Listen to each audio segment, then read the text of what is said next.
Bună dimineața și bun găsit la BU! Sunt Sabina Iosub și vă invit să rămâneți alături de mine în următoarea jumătate de oră. Sunt câteva chestiuni importante pe care le discutăm legate de mediu. Today, here with me in the European Parliament in Strasbourg is the European Commissioner for Environment and Fisheries, Virginijus Sinkevičius. Thank you so much for your presence. Thank you for having me. We've discussed a lot of times here at BU about the things that are changing in our nature, and you are now coming with a great idea of restoring, right, the entire nature, let's say. What are the main topics of this new legislation? So, first of all, I'm very proud of this new proposal because after 30 years, we finally have legislation on nature, because the previous one was Nature Directive, Birds and Habitats Directive, which was adopted around 30 years ago. So new nature restoration legislation will mainly aim to propose nature restoration targets for member states, for ecosystems. So overarching EU target will be to deploy nature restoration efforts at 20% of EU's ecosystems, and by 2050 to do it in all ecosystems which require that. What's very important is that nature restoration is not nature protection. It's not the same, and people very much mix it.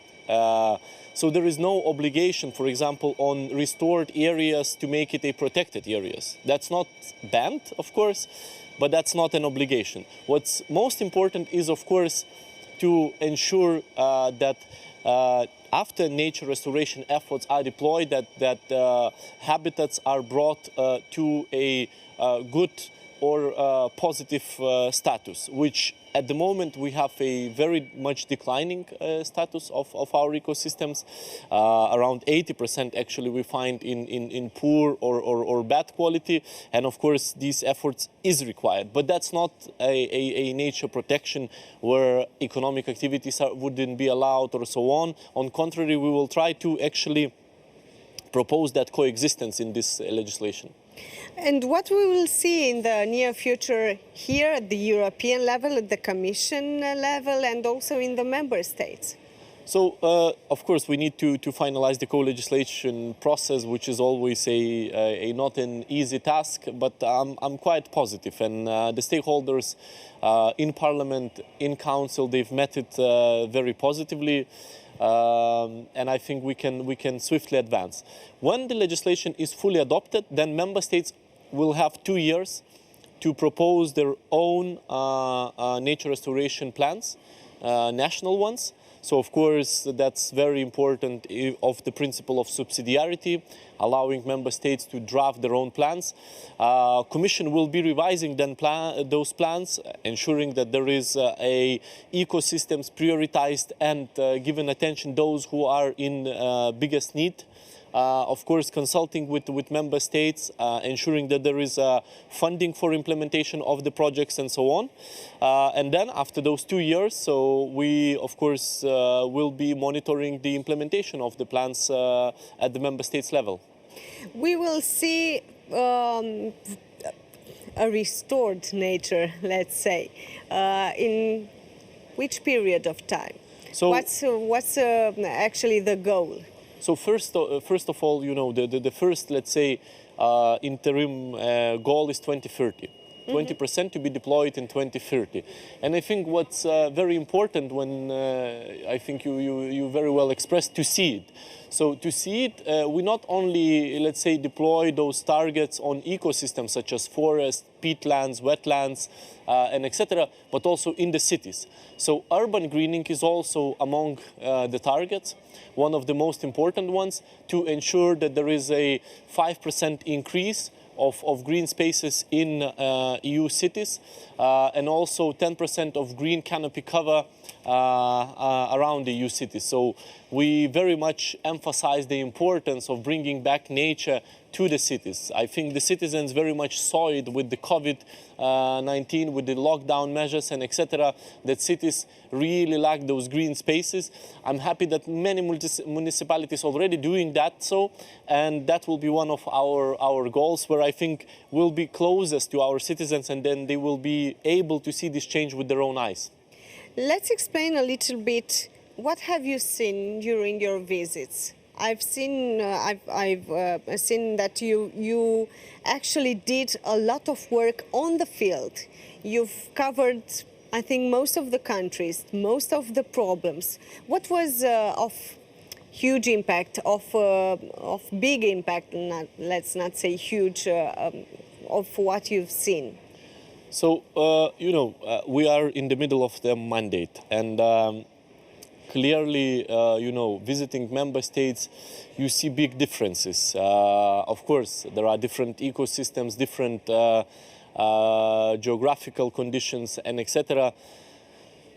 But the biggest issue, probably at the end of the day, we still have, different understanding of what is, for example, sustainable management of our ecosystem, what is sustainable management of our forests, for example, and so on.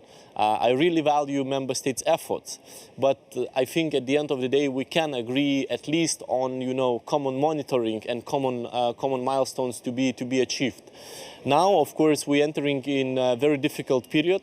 We see that June was very hot, the temperatures were high, and we already see early forest fires in Greece, but also in other regions. So we are already deploying our rescue teams around Europe, which could be able to help the local authorities quickly to react. We need, of course, to ensure that forest management measures are in place to prevent forest fires and losses.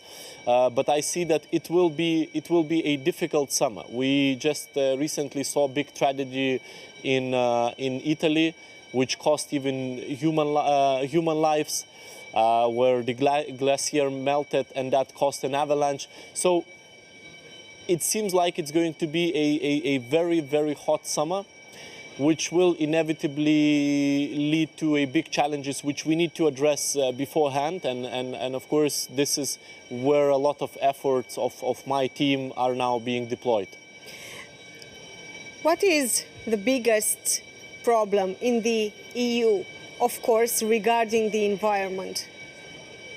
So, of course, the climate change puts a big pressure.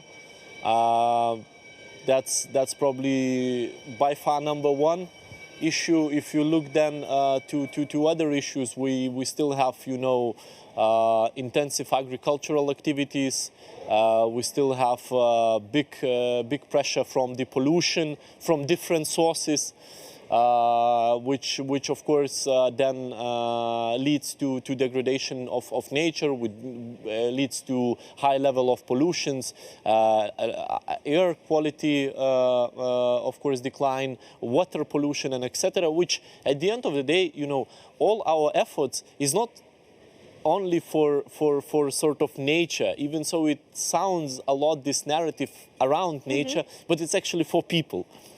And at the end of the day, all these issues, they aggravate to illnesses and diseases of our people, and etc. So what we're trying to address is to create and make sure that our citizens, they have a healthy living environment, which is not a precondition for their early death or diseases. Because at the end of the day, the biggest strategy is human lives lost due to environmental or climate issues.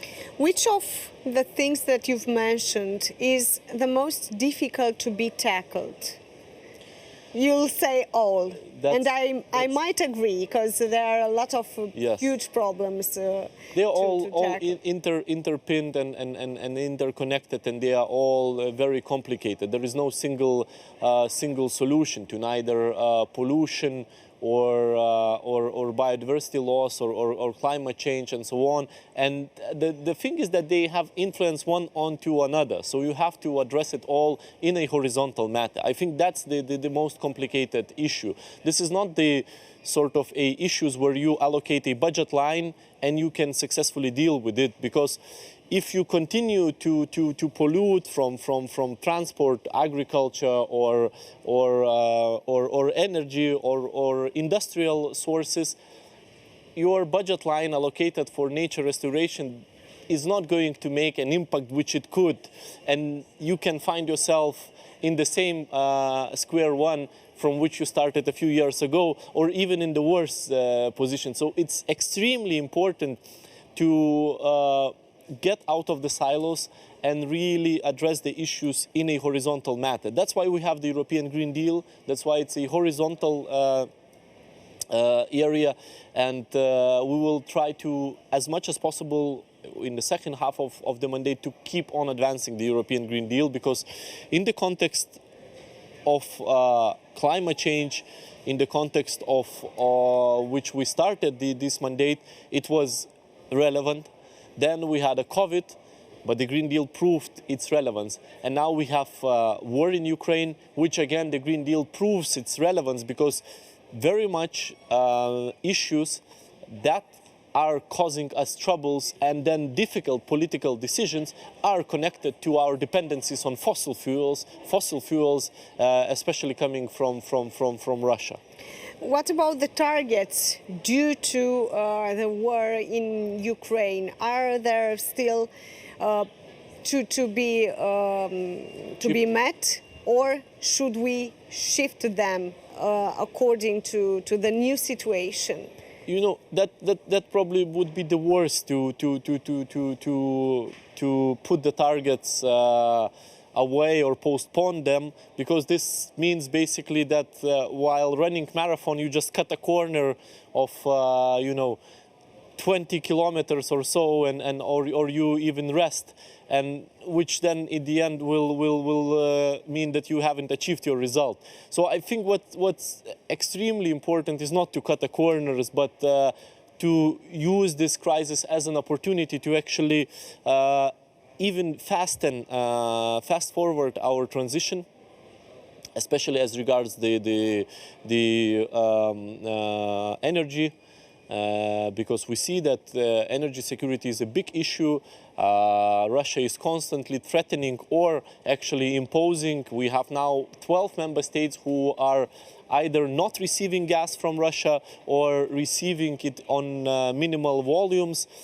We know that Nord Stream 1 on July 11th will be stopped, and that's going to, of course, have, let's say, works until at least 10 days, but we don't know what's going to happen after those 10 days. So there is always this sort of tool of pressure as regards us on energy sources. Then if you look at our citizens, food prices increase and etc. is very much linked to the costs of fossil fuels. Fossil fuels increase, puts a pressure on consumers' food prices. Then we have, of course, sectors like, for example, fisheries or farming, which again, very much dependent on fossil fuels, and due to fossil fuels increase, we see the increases for end consumers. So our dependencies on fossil fuels programs us and issues which we keep on returning to. So of course, if we cut those dependencies, that would only mean a positive change for our citizens and security in terms of geopolitics. So are we capable to meet the targets for example, Fit for 55, and also to cut the dependency from Russia? Absolutely, yes. I think, in short term, as a last resort, some member states, they might be using coal, but for a very short time of period, in order to ensure the stability of energy market and stability of price for consumers. But in the longer term, or 2030 or 2050, that's not going to have an impact on our goals to be reached. And I think, any of the uses of fossil fuels should be a very last resort. On the contrary, we should be investing every spare euro into a transition to renewables and so on, to ensure that this transition happens as fast as possible. Our plans are very clear. Already this year, we want to get rid of 2/3 of Russian gas. And then moving on to next years to continue that transition to zero dependencies on Russian fossil fuels. So we have to continue it, because we don't know if the other side won't be the first one to cut the gas supply to us. Let's explain a little bit, what are you going to do in Ukraine? How will you help Ukraine? Because I know you've been there, you've discussed with the Ukrainian officials regarding putting, I don't know, somehow back the nature in Ukraine.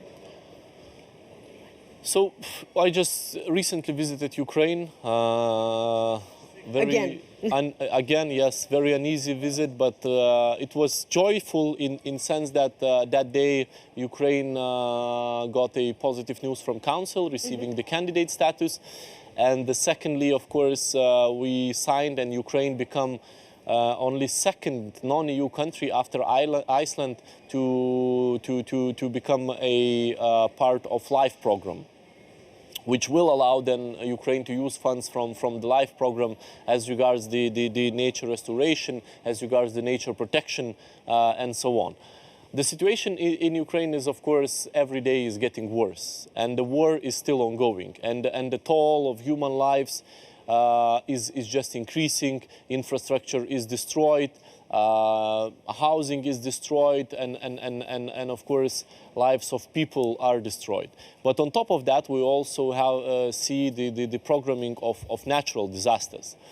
So, for example, I visited a forest which forest cover of 700 hectares is completely ruined in digs and trenches which Russian soldiers dig out. Of course, it's full of trash which they left after themselves. And most importantly, that the Russian army, while leaving those territories near Kiev, actually very close to Kiev, they also mined it. So it's impossible to clean and take care of it. You need to do demining of the territory, and that will take years and years. Probably even a generation. So this is the terrible war crimes that the Russia is committing, and they of course have to be fully responsible for it. Yesterday in Lugano there was an announcement that at the moment the restoration price tag of Ukraine will be around 750 billion euros. Huge. And what very clearly has to be said, that has to be money of the Russian taxpayers, because they are fully responsible for it, and they have to take the full responsibility. We have to hold Russia accountable. Now, when it comes to efforts as regards the environmental restoration, we of course will help. For example, Russia is bombing wastewater treatment facilities, so Ukraine already identifies the increased pollution in their waters. There is tens of thousands of metal scrap of Russian machines destroyed, which all is going to be cleaned, and that will require huge efforts. So the issues is only programming, and the longer the Russian army is continue its war crimes in Ukraine, the bigger is going to be price tag. But at the end of the day, we all believe that Ukraine is going to win this war, and we will all deploy the efforts to help rebuilding Ukrainian environment, Ukrainian people's lives, returning them back to normality, and of course, what's most important, hold Russia accountable for all these crimes. Let's discuss a little bit also about Romania, because we've met last time when you've been to my country, to Romania, to discuss with the Romanian officials about the situation of pollution, of waste management, of the situation in the forests. What are the news? What are the updates? How is Romania doing? So I'm closely following the issues in Romania, and still the progress is slow.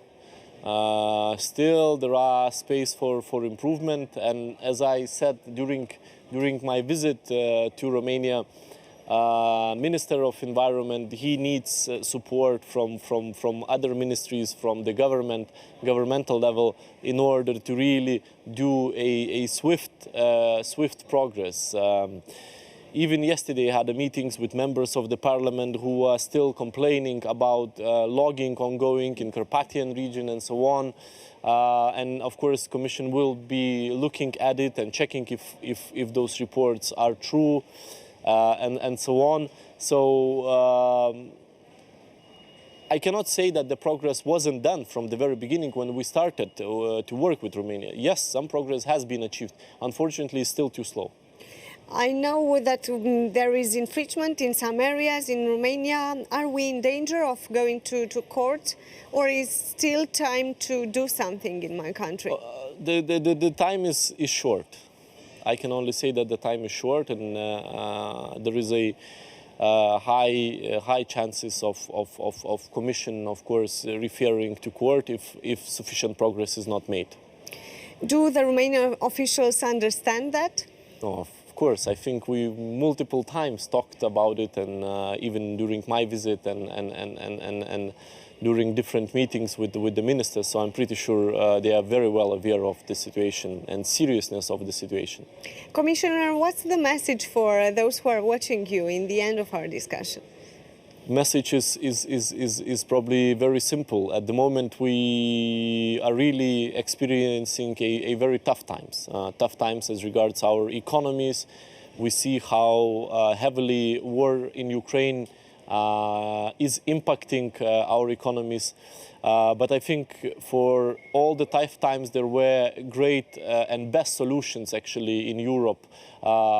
So I'm pretty sure that, as I said, that Ukraine is going to win that war, and we have to help them to win that war, because the loss of Ukraine will be the loss of all of us, and especially the Western world, and then we cannot expect our economies to recover to the levels that we have had. So we have to continue supporting Ukraine and their efforts. We will be continuously supporting our member states, reacting to what's going on, and even, going ahead with some of the proposals. Most important to keep the unity among member states, what we, I think, successfully done through these years. And I'm pretty sure we will be able to handle these challenges also very well. Thank you so much for this discussion and hope to see you soon again. Thank you. Thank you. Vouă celor de acasă vă spun să rămâneți pe Antena 3. Nu uitați că ne revedem și sâmbătă viitoare la 9:30. Cu bine și sănătoși să fim!